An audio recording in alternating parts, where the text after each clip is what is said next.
Excellent, thank you. All right, well, welcome everyone. I'm Mayor Val Vandenbroek, and I'd like to call the July 12th, 2021 public hearing to order and begin by acknowledging that the land on which we gather is the traditional unceded territory of the Katzie, Kwantlen, Meskwith, and Semiahmoo First Nations.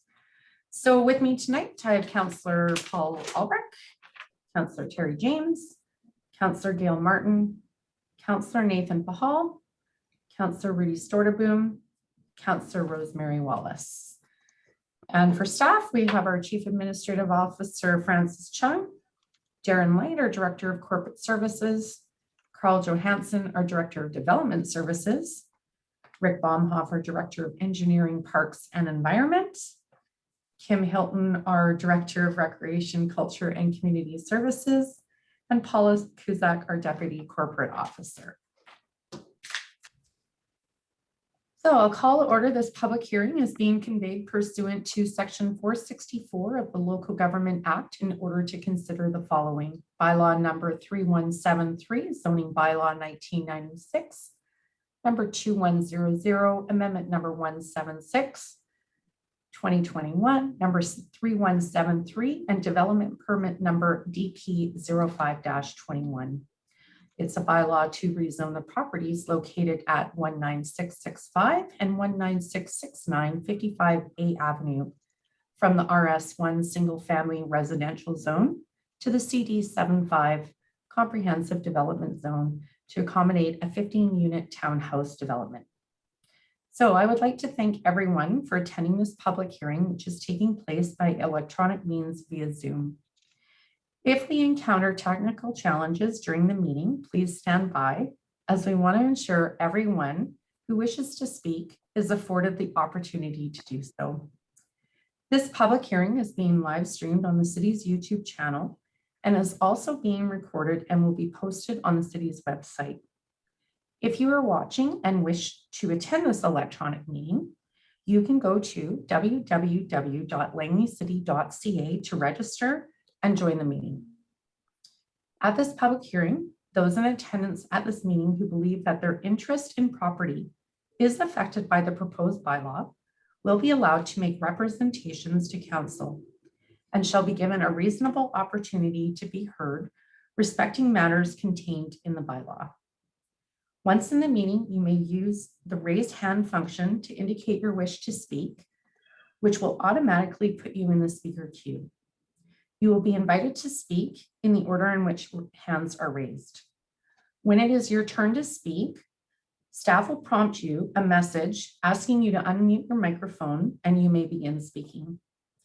Please commence your comments to council by clearly stating your name and street address. Unit numbers are not required.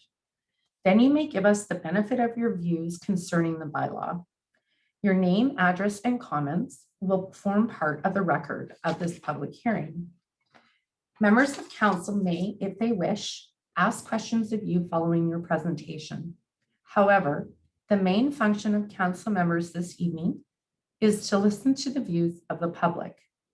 It is not the function of council at this public hearing to debate the merits of the proposed bylaw with individual citizens. Once you have completed your comments, staff will mute your microphone. Everyone shall be given a reasonable opportunity to be heard at this meeting. No one will be or should feel discouraged or prevented from making their views heard. I'm asking that you keep your comments to no more than 5 minutes to allow everyone who wishes to speak an opportunity to do so.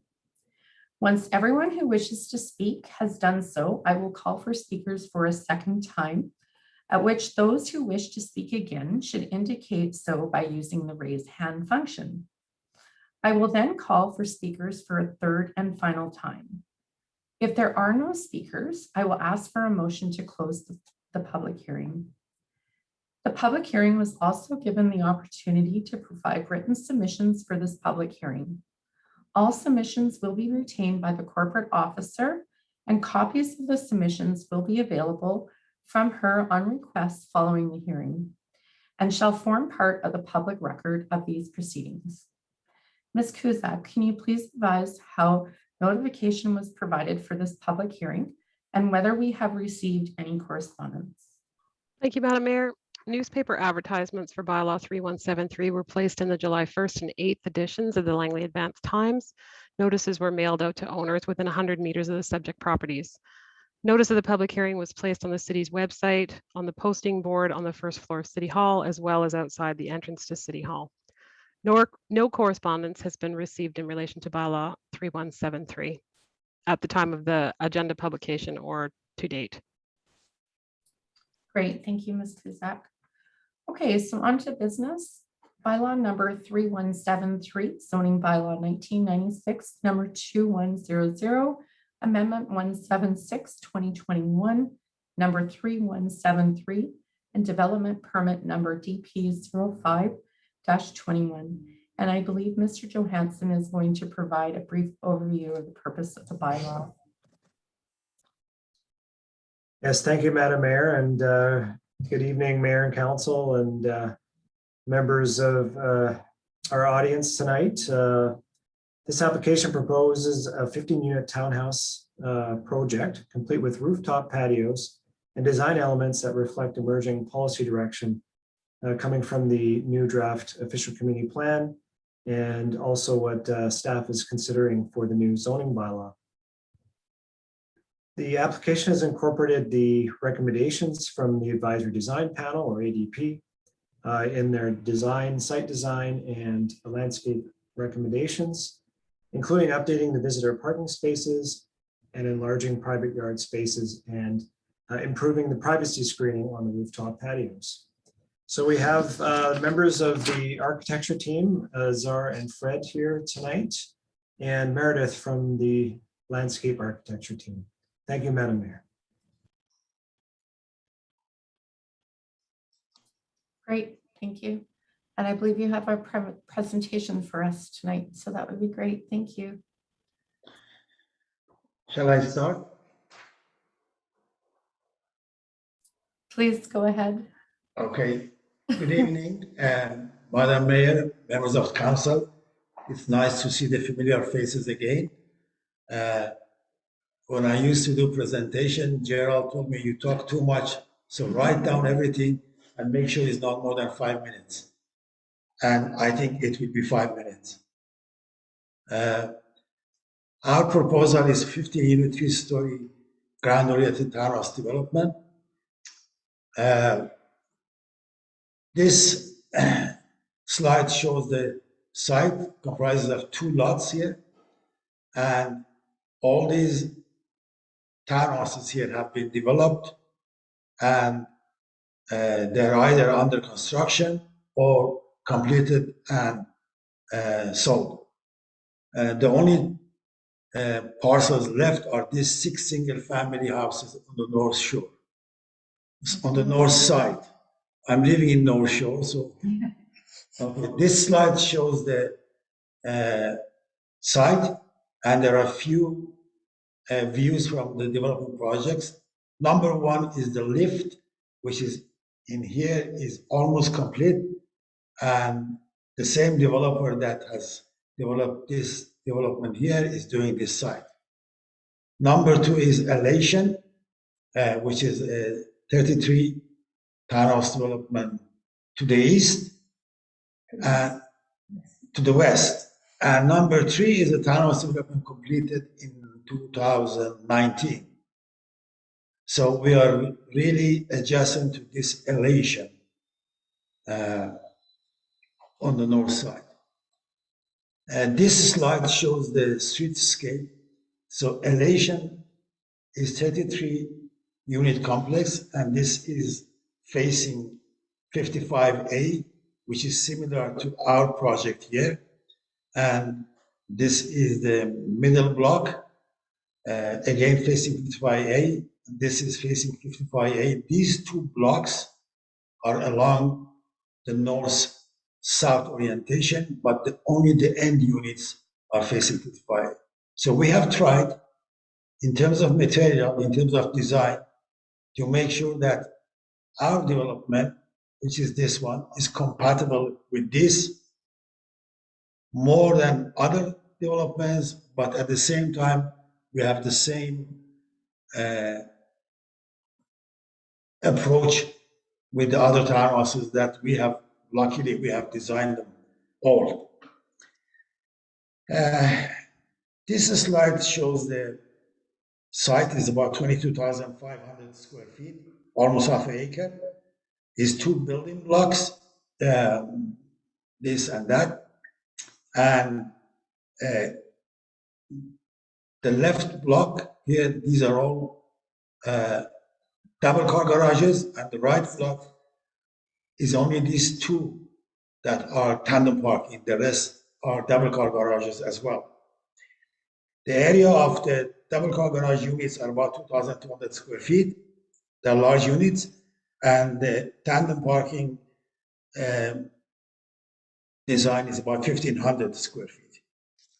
The OCP in this location is RM3. Density is about 70, I think with the old OCP is 70 units per acre. Probably with the new is 80. We are proposing 29 units per acre. We have visitors parking here, here, and here. And we have a transformer located here.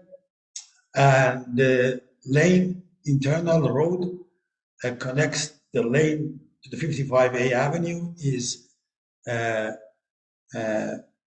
meters as per fire department request. And the entry to the units are from these 2 pedestrian walkways on the east side and west side along the property line.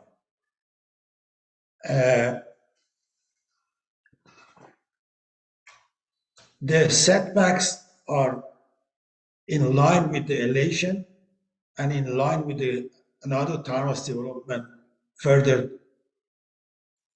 to the east, and very similar to the townhouse developments that have been built on the south side.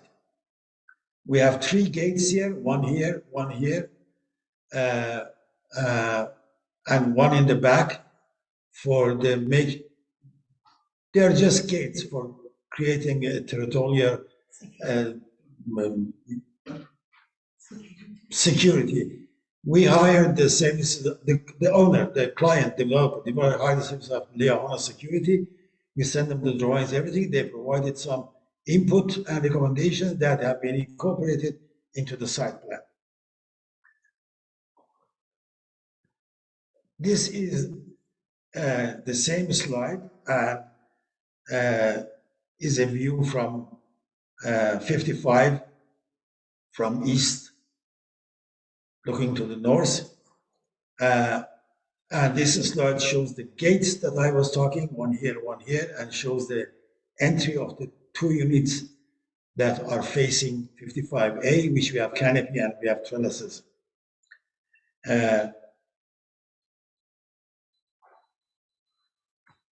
These are 2 more slides, different angle. This is from internal road. These are the garage doors, and this is the facade from internal road. This is the west facade of block 2.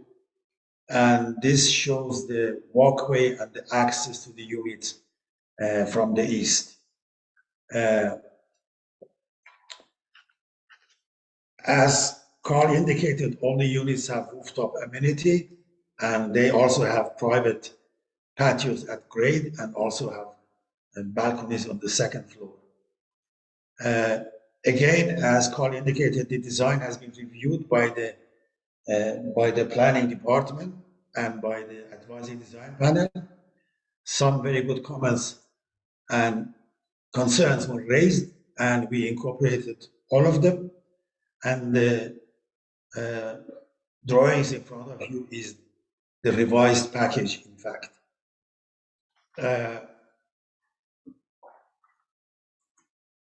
These are 2 elevations, which is the same as the rendering you saw, and it shows the rooftop garden by planter pots and amenity, and these are the entries. This slide shows the selection of the materials, and we only have this color is the same as elation, this color is the same as elation, the stone same as elation. So basically, we have followed the same color pattern that we have there. We have stone at the base, with some areas going to the second floor, and we have hardy panel, the lighter hardy panel at the base, and the darker hardy panel. These are all dark gray shades, and these are in the cantilevers portion and projected portion, which we have as bay windows. And we have combined the wood color is hardy, but is very similar to natural wood, and this is the color of the stone, which is dark gray charcoal. This is a shadow analysis showing the March, May, March in different time period. It's only a 3-story and really don't have much shadow impact. This is a typical floor plans. This block shows a combination of the 2-car garages, and this is the 2-car garages here, and these two are the tandem car parking. We have a little room at the ground floor and the bathroom, and then you go up on the second floor. It's a quite open concept. So from here to here is all open. You can open the windows and have passive ventilation. And you go to the 3rd floor, and this is a combination of this is a line of double car garages, and these two tandem are interlocked. So in below they're like that. And these are the amenity, rooftop amenity. I will speak a little bit about the livability, energy conservation, energy and green measures. We have incorporated into our design measures of sustainability approach. We have efficient bath and light fixtures. We have heat recovery system in all the units. We have increased R values on a slab on grade roof and walls. We have, as indicated before, on the ground, on the 2nd floor, we have open floor plan for natural ventilation. We comply with the 2010 ASHRAE energy consumption measure. The mechanical system provides heat and cold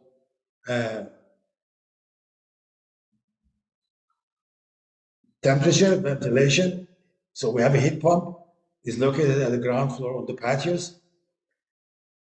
From those units through the pipe, we supply hot and cold air.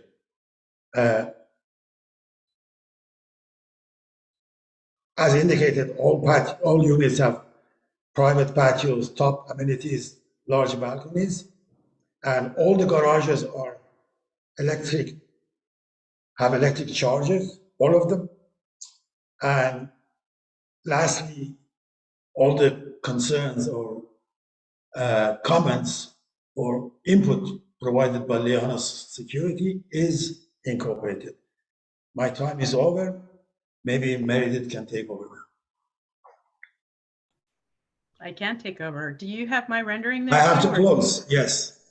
Okay. I have yours, yes. Did you want to roll it onto that screen? If you want, then I could just speak to it. I will try to be quick with everyone. So good evening. My name Okay, is I stopped share. Can you now bring Okay. it? If you could bring up the landscape rendering too, do you have that? Or I can share my screen. Showing your screen. Okay.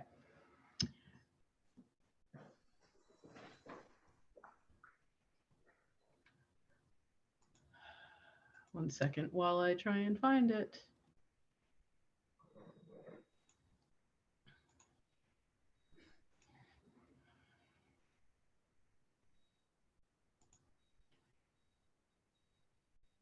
Share.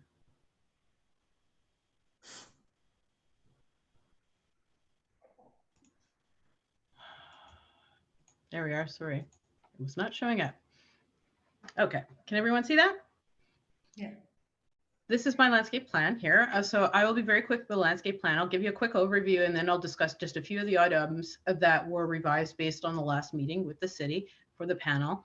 So overall, the landscape plan is reacting to providing privacy and circulation pattern for the tenants in their yard spaces. They actually have entrance points off of these walkways, which are considered semi-public, semi-private space. 2 walkways on either side. As we noted before, there's visitor parking stalls 1, 2, and then 3 in front. This is actually the barrier-free stall right here. Originally, we had stalls located back here, and there was a concern raised about privacy. We have added a large amount more planting with additional tree planting to provide screening to the patios in each of the back areas here. The patios themselves are separated by fencing between the walkway and the patio. The patio themselves, some of them have sod lawn and then some of them actually have planting. They have paved areas go into the doors, each one of them, and they are shared in between.